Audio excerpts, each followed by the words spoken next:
Well, Graeme, welcome along to Sounds Organised. Thanks very much. Your association with the town of Oldham is fairly strong, at least in terms of reminiscent sense.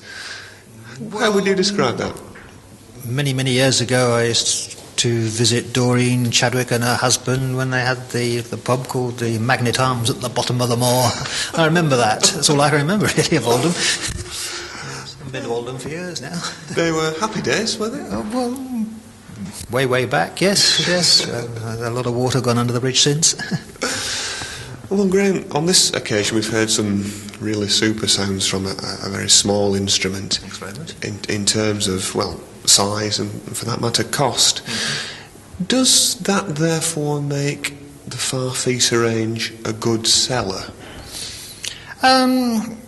Well, it is a good seller, but not as good as it could be. Our biggest problem is that we're fighting the second-hand market, and therefore the retailer, which is obvious, would sooner sell a second-hand organ to get it off his hands than to sell one of ours. But our prices do compete with the second-hand market, so that's where we're losing out. There's a lot of business in part exchange up the top end. I mean, anybody can sell a £5,000, £7,000 organ and take another one back. But we're trying to create a new market to get new people into it. We don't really feel that the trade wants part exchange business all the time. They want to get a new customer, a new clientele along, but it's very difficult to try and convince them that and try and get the people as well, to come along. I've perhaps got to be fairly, blunt and say that the name of Farfisa and for that matter Bontempi, which are very similar instruments. Same name. Exactly, yeah. Yes. They've always been associated with the Woolworths plastic toy image. Bontempi, yes, certainly not Farfisa. No, you would strongly defend that. Strongly defend Farfisa, yes, definitely. It's never been associated with, it's never had a toy image, not Farfisa. No, Bontempi, certainly, yes. But I mean, there's millions of these little reed organs have been sold throughout the years, and amazing how many people have started on those, and because it hasn't had such a lot of gimmick sounds and a lot of novelty sounds, they've stuck at it. I find today that with the keyboards as they are, with all these sort of cosmic wahs and funnies and frogs, people do tend to play with them rather than learn with them, because they've got all these novelties and all the gimmicks, and once the gimmicks wear out, then the novelty goes and it lands up under the bed gathering dust or in the cupboard, and out of sight, out of mind, which is rather a shame. But if you've got something that hasn't got so much on it, but what it has got quality instead of quantity, then I think it's more durable in the long term. They stick with it. As far as the Farfisa model which we've heard today is concerned, it doesn't have any of these what you might call high-tech gimmicks, MIDI and floppy disk systems and so on and so forth. As a performer, speaking from a player's point of view, does that help or hinder you, or what? Doesn't make the slightest bit of difference. If it had it, I'd use it. As it hasn't got it, I don't use it. I mean, what you haven't got, you don't miss, do you? That's true.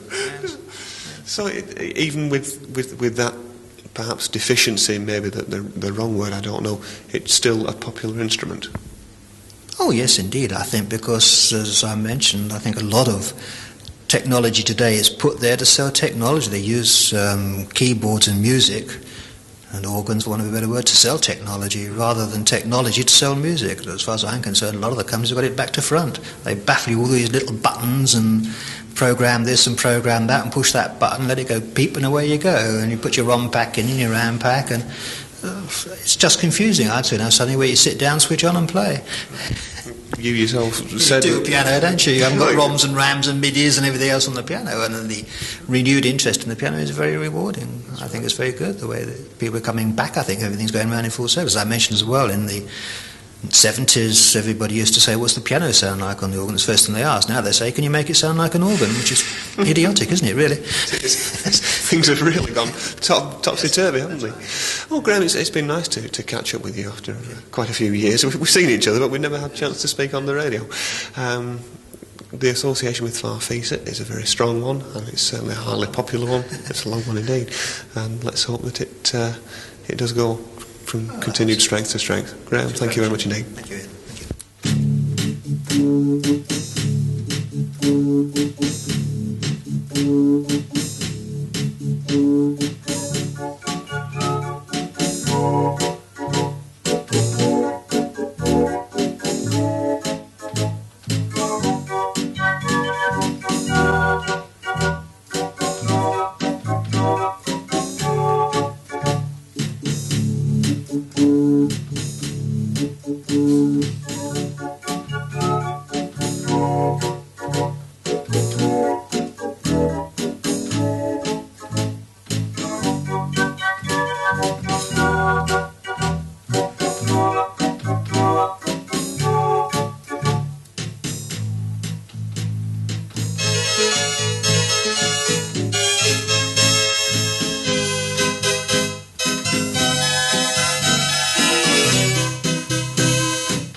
you.